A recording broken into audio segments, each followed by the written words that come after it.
কোথায় আসার সময় 24,000 লাগতেছে, আবার যাওয়ার সময় 80,000 টাকা লাগতেছে। আসসালামু আলাইকুম, আশা করছি সকলেই ভালো আছেন।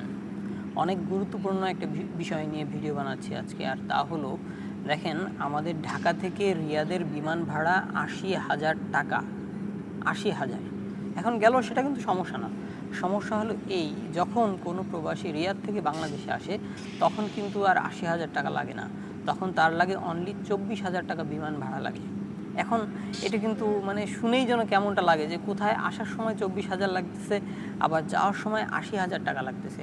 আসলে বিমান যখন রিয়াদ থেকে আমাদের বাংলাদেশে আসতেছে তখন কি খরচ কম হয়? বিমান খরচ কম হয়? পথ কি কম থাকে, নাকি অন্যান্য খরচ কম হয়? কোনো কিছুই কিন্তু কম হয় না, সব কিছুই কিন্তু অপরিবর্তিত থাকে।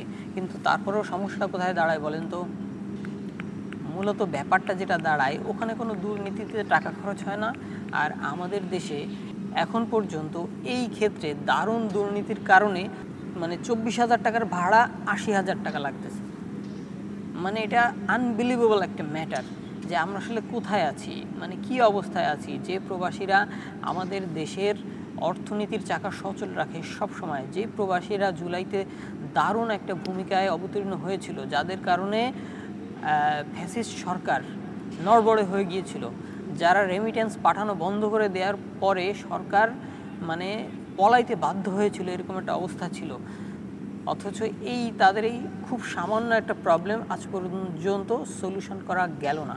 কেন গেল না এটা আমি জানি না, এটা আমার জানা নাই। মানে এটা একটা আশ্চর্যজনক ব্যাপার। আপনাদের কারো যদি এই বিষয়ে কিছু জানা থাকে অনুগ্রহ করে জানাবেন, কমেন্ট বক্সে অনুগ্রহ করে জানাবেন।